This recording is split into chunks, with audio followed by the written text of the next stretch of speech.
intombi insizwa egameni lika Jesu noSunday school abahlabelayo abashayela ugubhu nami ngiyayibingelela egameni lika Jesu Kristu waseNazaretha. Nguphilaneke igama lami lelo engaliqanjwa uma benobaba egameni lika Jesu. Sibonga ngwakhumalo ngumntwana kaNkulunkulu ngiyakholwa sindisiwe egameni lika Jesu. Jesu ungenzela umusa usuku nosuku.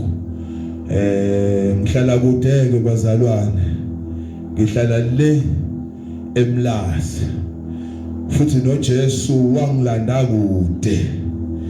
uJesu akangilandanga eMlazi la engangihlala khona.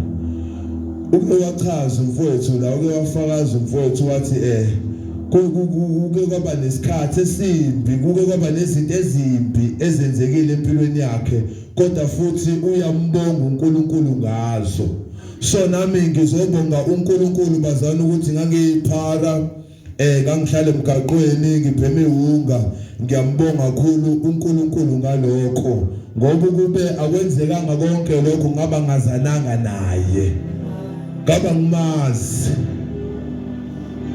Ngiyambonga ngempela uNkulunkulu bazale egameni lika Jesu. Athi umhlabeleli ngolunye usuku, athi igama lakhe alisoze laphelwa ngamandla, ngoba ngiyambheka nje uNkulunkulu emuhle, uNkulunkulu engalali, uNkulunkulu ongazeli. Ngiyambheka nje uNkulunkulu, ubaba unofakazi ngalo uNkulunkulu, ubaba unofakazi, uma unofakazi, umdala ogubhu unofakazi, nami nofakazi, nawe futhi unofakazi ngalo uNkulunkulu. Okusho ukuthi ngempela uNkulunkulu kuqiniswe makuthiwa akozeli futhi akalali. Lo uNkulunkulu uyezwelana nabantu ngendlela eyisimangaliso. Lo uNkulunkulu uNkulunkulu othemba esibheka silezinto ebesikuzo, akazange ahlala agoqe izandla mhlawumbe alahla ithemba njengabantu basekhaya. Mina basekhaya balilahlanga ithemba ngami, ngoba akukho abangakuzamanga ngami. Mina irehab ngiyakwazi, irehab ngiyayazi. Mina ukuhlatshelwa imbuzi ngiyakwazi, nokuhlatshelwa inkukhu mina ngazi ngisho ukuphuza igazi lembuzi. Ithi inyanga isinqumile, inyanga isithi hayi ke mase siphuze leli futhi saliphuza ngale ndlela akwenzeki isishaye eceleni, kodwa la shaya eceleni, la shaya eceleni. Wathi hayi ngoba lisebenzanga leli asike sizame inkukhu. Ekhaya kwehlantsha inkukhu eyiningi kakhulu, akekho umuntu ongayidlanga inkukhu, abanye baze bagoduka nazo kuzala ukusiza impilo yami. Ngikhuluma nje kuhlanganiswa imali zokugcina ekhaya, akekho wasebenza kuze kube namhlanje, akekho osebenzayo. Kuhlanganiswa imali, kubhataniswa imali zamaqolo kuze kulunge impilo yami. Bayabona ukuthi ngikhathazile, amacala yangena ngapha nangapha. Ugqekezela usibanibani, ubamba usibanibani inkunzi, wenza ukuthi nokuthi. Manje bayabona ukuthi nokuthi bakhokha imali ezingaka, bekhokhela abantu ngcono bavele bafe kanye, bakhiphe lesamba balungisa impilo yami uphele umsindo, kanti abazi ukuthi bayawususa umsindo. Nami ngasiza ukushayiswa imoto, ngalahlekelwa umqondo. Ngiyambonga kakhulu uNkulunkulu ngaloko futhi. Ngalahlekelwa umqondo, ngafisa ngezansi, kwakhuluma udokotela. Babekhuluma isingisi, babefaka ngisho izibuko. Bathi nje babefundile, kuthiwa umuntu udokotela ufunda 6 years, ngathi nabo bafunda lo 6 years plus nalo 12 years ufunda esikoleni. Ngiyacabanga mhlawumbe nama-gap year nani bakwenza nabo lokho. So uma ekhuluma nami, ukhuluma nami ufaka izibuko, vele mina uyakhuluma, mina ngimuzwa ngoba vele ngiyakhula ngekhanda, yabona. Uma ekhuluma yena, mina nginandaba futhi ukuthi uthini, kodwa usisi wami osecela uyamuzwa ukuthi uthini. Mina nginandaba lento ayishoyo, mina ngiyifunela ihunga yami nje. Ngiyakhula ngekhanda kodwa ngiyazi ukuthi ngiyabhema, futhi uma ngiphuma la ngiyobhema. Noma ngikhula, noma udokotela eseshilo ukuthi lo hambani umbhalisele igrant, kodwa mina ngiyazi ukuthi before ngiyobhalisa igrant fanele ngiqale kaMeshente ngiyobhema ihunga. Bayakhala bathi ngiyahlanya, kodwa mina ngiyazi ukuthi ngiqalekile. Haleluya. Kwathi ngolunye usuku ngisekhaya ngihlalele nami ngihlalele nje sebefikile ke nabathenjwayo ke endaweni ukuthi hayi mase kufika uMsibanibani wagcaba lapha washunqisa lapha wancindisa lapha wakhothisa wafaka lentambo le ngoba phela nalento yabo inembali ekhethwayo ukuthi lokho nje kufakelwa intambo enje lokhu ifakwa la ukuze kulunge into ukuthi nami bengifakile ke intambo bayifaka ke intambo nakumina okunana amabhodlela kukhona nokunye okulala eceleni kwami bengiphuzisa ke ekhaya amabhodlela ayehlukahlukene ayemaningi yineli naleli kodwa wonke into ayinhlanga ngathi mase ngiphila ngathi ayizongisiza kanjani into ekuyibhodlela kodwa leSmirnoff yenye ukuyibhodlela leCliff Drift yenye ukuyibhodlela leAmstel yonke lento le kodwa kuthiwa izosiza mina kanti abaze ekhaya bayifaka obishini angazi ngolunye usuku kwenzakala bekhona abathandazi basendaweni bezosiza phela lo wayesigebengu sehlanya manje ngekhanda bayabuka abanye bayahlekisa abanye bayasho bathi hayi kuzolunga kwathi nje ngesinye isikhathi angiyazi le nto yayishophi kodwa endaweni yaseMlazi kodwa engazi ukuthi iyaziwa yimina ngedwa ayisendlini kodwa sasibaningi sikhona nababephethe into zabo babekhona nababeshunqisa basebeshunqisile sebelindele ukuthi manje kuyokwenzakala ngemva komshunqiso wabo kwakhuluma into yathi mayikhuluma lento angiyazi yayishophi kodwa yona yaseMlazi kodwa ngalesi sikhathi mina kuphela oyizwe eMlazi ngoba ngibona abaningi eMlazi ngayela suku ekwashintsha impilo zabo kwabonakala ngeyami impilo ishintsha abaningi sebeshila ukuthi lo vele ngaphinda hambe siphumule uyena yathi lento mayikhuluma engazi ukuthi mhlawumbe kokubeka uyiPK nje angazi noma ile keyboard noma ile mix yani ayikhala kodwa zona lokuyizinto ezicishe zifanele kanje ngoba nama strings ngawezwa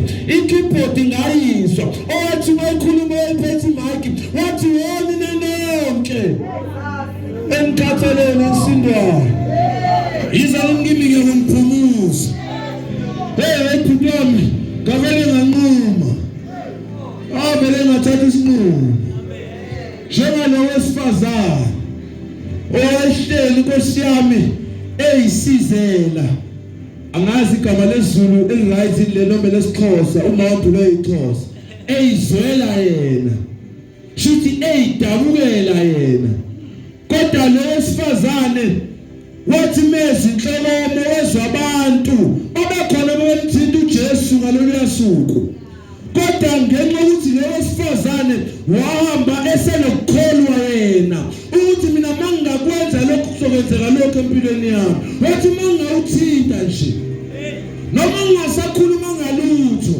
nami yona into engayinqumela kuyona leyo ngilele embhedeni ngangilele kusofa ngangenayo kindlu ngangilala kusofa bazalwane mina nginuka ngileli phara elinuka yebo umuntu oyinuka njengami yabona ngikhumbula nje baba umlatha ngolunye usuku ngibala ngithi yazi mina ngihlale emgaqweni eChartworth ngihlale 7 years akithi ngiyakhumbula izinsuku engayigeza kulo 7 years engathi zazimbili haleluya amen engathi zazimbili ngoba ngikhumbula kahle usuku olulodwa engaligeza kwakuKhisimusi wamaSulumane lapho khona lo baba lo oyiSulumane kunamagrosa ayatholweke lapha wathi uzo angigeze angifakele emjiva yakhona ukuze ngizothola ihemba sohlwaselana half kusho yena lo phethe yona le ndawo yayo kodwa ngabuthi leyo geza ayitake time wangifakisa lo mjiva wakhe omhlophe qhwa ngathi mangugqoka wathi awubheke nje usuvele engcolisa nje hambogeza ngawubheka ukuthi ungcolephi lo mjiva ngathi ngiyabona wangcole kule ndawo lezo aphinde wangcola la ngavele ngayogeza la ngageza la ngawugqoka washo umsebenzi ngawathola ngamahemba nami sahlukaniselana naye wayifaka isigqoko esincane sahlukaniselana kwamnandi kwabanje so bazalwane ngiyambonga kakhulu uNkulunkulu into engenza ngithi lento kaJesu ayisoze yaphelwa ngamandla into engenza ngithi lento kaJesu iyona kuphela ekwazi ukusiza umuntu malithi iBhayibheli ngoba linye negama elinikeze labantu ekumele basinde ngalo mina ngiyakholwa iloko ngoba umuntu engaqabana naye wayeyimuslim lo muntu mangixabana naye endaweni yesemlazi kwacaca ukuthi sifika ngesigaba sokuthi ngiyamgwaza mangimgwaza lo muntu oyimuslim imessage engayizwa wathi ufile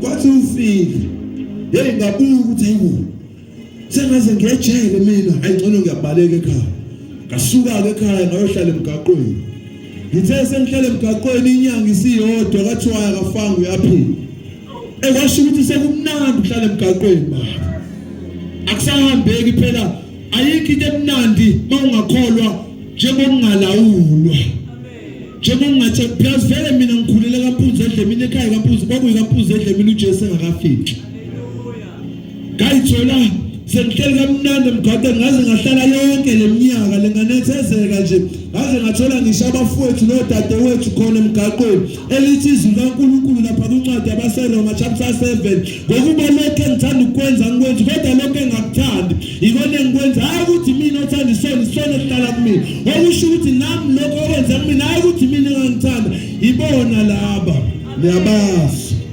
ibona ababeyidinga hayi ukuthi mina ngiyidinga uthe umhlabelelo kungakadalwa lutho emhlabeni mina ngase ngikho kanti kuthi into lithi uthi umhlabelelo uNkulunkulu wayesebekile uNkulunkulu wayesekhulumile wayebekile lithi ngoba akekho umuntu ongaguqula lokho kaProfethi empilweni zethu oyisho ukuthi noma wayesezamile kodwa washo ukuthi lento kaNkulunkulu inamandla ayisifile lesifile elithi ngoba umuntu eKristu uyistabesisha ukudala kuyadlula phela sekuvela okusha uJesu bazalwa benamandla mina umuntu osiza impilo yami ngiyamazi uJesu elithi iBhayibheli abusisiwe othemba labo likuye nothemba labo likuye mina ngiyamazi washintsha impilo yami efiseni ngisho ngibuza uNombali mina ngiyasho ukuthi uJesu ngisho ngihlala enyanga engiyibone ifaka izikhumba ezifresh ngiyasho ukuthi mina uJesu ngithi mina uJesu mina wayilungise yami impilo ngiyiphala ngithi mina ayikho into engayikhuluma nami umuntu uyahluleka njengami imoto yaMercedes mayishayisa ngeke ngikwazi ukuyisa kaVW kanjani wena wasinge Mercedes wasingami wena ngoba usahluleki njengami chathi uJesu hayi ngeke bazalwane ngicela ngifundele